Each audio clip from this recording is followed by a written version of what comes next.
Welcome back to EU4. Today's video is day 1 of this multiplayer event. Yes, day 1, as there was too much smooth brain tomfoolery to fit into an 8-minute epilepsy bait. 17 players joined, with your narrator choosing the Shi Turks of the Black Sheep. A perfect choice to round out the 6 Habibis. Karakwanlu, or otherwise known as QQ, because I don't want to say that all the time, are in an interesting location, gangbanged in the middle of 3 of the most terrifying Muslim nations in the game. The early years were very peaceful, with AIs keeping players distracted until conflicts of interest arose. It's no secret the Timurids were an existential threat. While other Middle Eastern powers were focused on their own arena, I unfortunately needed the Persia region to form a country starting with the letter P. DMs were exchanged, and the Timurids, later Mughals, agreed to give me territory after they secured India. However, I couldn't wait. Horses are expensive, and the primary way to activate my horse genjutsu was to gather enough tribal chakra, which becomes weaker as I develop my territories, going from Chad tribal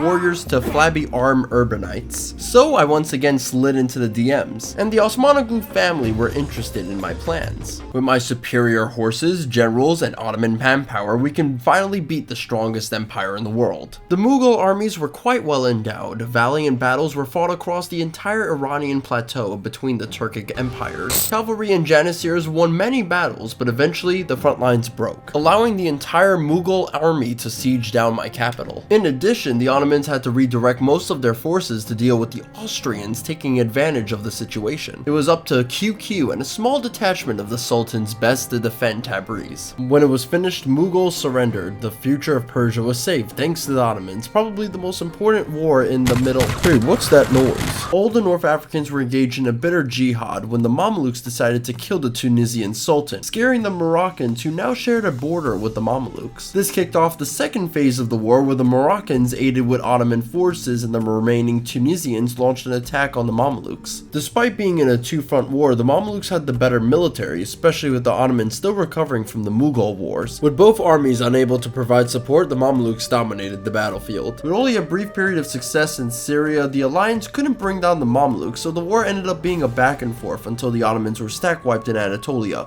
forcing their entry out of the war. Following this, they went into bankruptcy. Morocco and Tunis were left to fend off their larger North African neighbor, but the session ended before anybody was sent into the observer screen. Geopolitically, the war forced me to ally with the Ottomans and aid them in their bankruptcy, with everyone fearing another conflict with the rising power in Egypt. But like in all EU4 games, we have one question: what the fuck was happening in Europe? Today's section was definitely a highlight for West Asia, so we'll have to see if Europe can maybe be more interesting in the next day. And with that, time to segue out of here. Thanks to all the generous and attractive Bazari patrons for making content like this possible. Episode 2 will be coming soon, but if you excuse me, I have to check my